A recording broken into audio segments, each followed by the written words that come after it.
So I was just scrolling through Instagram one evening and I saw this one little poster pop up that I thought was just your average standard AI generated schmuck. It's already overtaken Facebook, so it doesn't take too much of a stretch of the imagination to assume it's gone further into Meta and exerted itself on Instagram as well. Then I looked a little closer at this singular post and saw the official Warner Brothers Instagram account is the one that posted it. And to be honest, kind of fits anyway. If I was to guess of any animation studio to lean into AI generation, other than Lionsgate that's already confirmed it, Warner Brothers would be my next pick. They're pretty controversial. And you know what I mean when I say AI generated? I'm not just meaning like the hands don't make a lot of sense, because surprisingly enough, they do in the poster, and actually a lot of the assets and elements in this image work. What I was more referring to, I think, is just the gut reaction based off of the style. This is almost pixel for pixel, at least to me, the Pixar style that AI-generated movie posters try to go for. You know what I mean? So to see that actual generic art style showcased in a real film poster by Warner Brothers, I was kind of on the fence in knowing if this was even real. Buffalo Kids is the name of this production, and it turns out it's actually been out for absolutely ages, releasing back in August of this year and technically having its premiere back in June.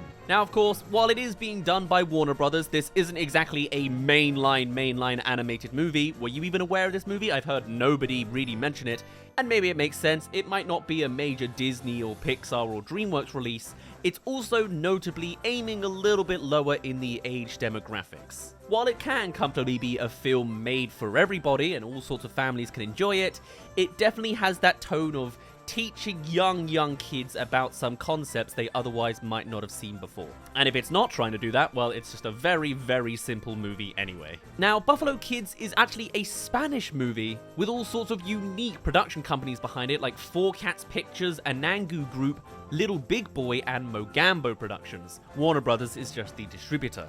And it seems like a complete coin flip on whether I actually notice these kind of movies right now. I guess the Warner Brothers plug helped them. I don't even specifically follow them on Instagram, but alright. Now, moving beyond just the first impressions, I eventually booked myself an actual screening of this movie. There was only one cinema nearby to me, and they showed it off once per day, so it's lucky I got to see it at all. But oddly enough, it is a early 19th century style movie. We're in the very end of the Wild Wild West. Trains have been invented, there's a kind of industrial revolution era in the background, and we'll explore all sorts of other Western tropes like cowboys and Native Americans. To be fair, Pixar haven't exactly done that. Our two protagonists are siblings that apparently are based off of real-life siblings, but they're the children of the director as opposed to great-grandparents from 1901 or something. With a genuine friendship of these two Irish protagonists, they arrive on the East Coast by a boat with a few Titanic references at the very beginning, and then they're going on an adventure to California on the other side of America. Events ensue. In regards to getting from point A to point B, yeah, this is an incredibly simple movie. They don't actually get all the way to point B, but it is basically just they get adventuring and things happen. It is a very notably simple movie. It is a kid's film. But while I came into this movie unsure if there were actual AI generative artifacting in the background, I was certainly keeping an eye because it just has that style, unfortunately. What I got instead was a surprisingly, incredibly emotive and wholesome movie. Clearly built with a lot of heart behind it to be educational to young kids that otherwise might not get to see certain character traits represented on the screen. And one of the central focusing points of this movie is the fact that there is a third protagonist character that comes in, Nick, who is a non-verbal paraplegic boy who's in a wheelchair the entire time and can only move their fingers. It's a disability story where young children can be exposed to somebody like that and learn how, why, and what to do in certain situations. The two kids end up on a train, which is the most of the journey as they go further to the west, where in one of these carriages full of orphans, including them by sheer luck, they come to meet Nick, they grow a bond before exposing him out to real-life buffaloes since he's clearly excited in their presence. All the while, you have that classic background trait of orphans hoping to be adopted by their parents, very Meet the Robinsons' first 10 minutes, only for it to divulge even further. Spoilers if you don't want to know the full plot of Buffalo Kids. Hey there, thank you for making it to the halfway mark of this video. You know the drill at this point. Come subscribe if you haven't already. We'll do other new animated movie reviews in the future. And follow me on Blue Sky, because that's just popped up recently. Alright, back to the rest of the review. Spoilers if you don't want to know the full plot of Buffalo Kids. The train will leave without them at the Buffalo spot, and then even further, there is a Wild West cowboy gang who go and rob said train. And it's up to the last 3 children to save everybody else, getting hooked up by a group of Native Americans themselves, who are in fact the good guys in this story, infiltrating the slave camp, to be honest, that the cowboys have set up, and then breaking free and being rescued with the combined helps of their Native American friends, as well as the actual guards of the law. With another message there of don't judge a book by its cover, teamwork can be made across boundaries, and very much is a progressive movie for 1912. It is very kidified in the fact that the cowboys do have a gun, but you're never going to see it shot or anything. There is a hint of that contention that Native Americans had at the time, but otherwise it's very squeaky clean.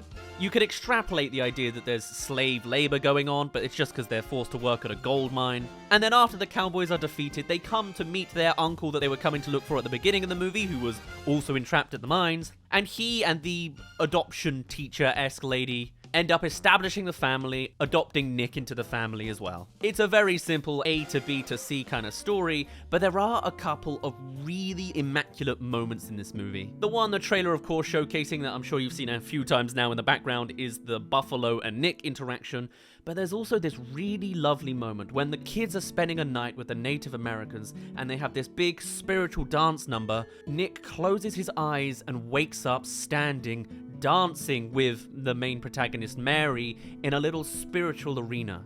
It's the kind of thing you can only really do with animation, and it is so simple but so effective at telegraphing the thoughts, feelings, and vibes of the characters in that moment. They also manage to embolden Nick in all sorts of other scenarios to the point he actually saves the day at the end by managing to shake the wheelchair just enough to roll down a hill and wallop the villain into his money bag death. It's probably not a death, but it's something. Considering I came into this half expecting this to be somewhat of a soulless, empty, AI-generated assisted movie at the very least, to be rewarded with an admittedly movie that's below my correct age demographic, and I certainly got a couple weird looks from a couple mums, but it turned out to be this deeply wholesome, hearty movie.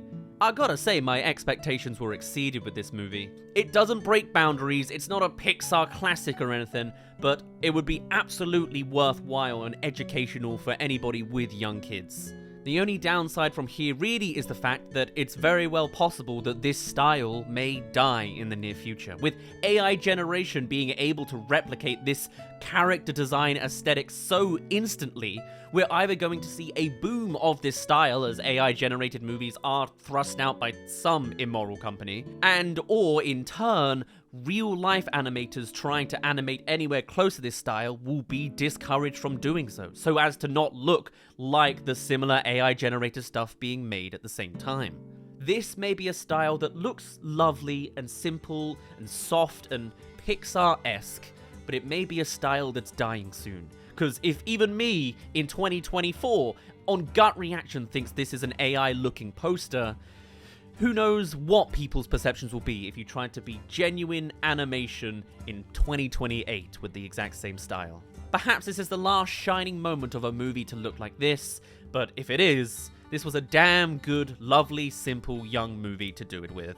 And hey, Sean Bean was in this movie, so a notable celebrity as well. Anyway, that was a movie I very much didn't know existed and was very surprised by the outcome, but I'd love to hear your thoughts on the idea of AI-generated movies or whether this style is something you would agree looks a little bit AI-y. Do let me know your thoughts down in the comments below, but otherwise for now, my name's been Daz, thank you very much for reaching the end of this video, and I shall see you in a little bit.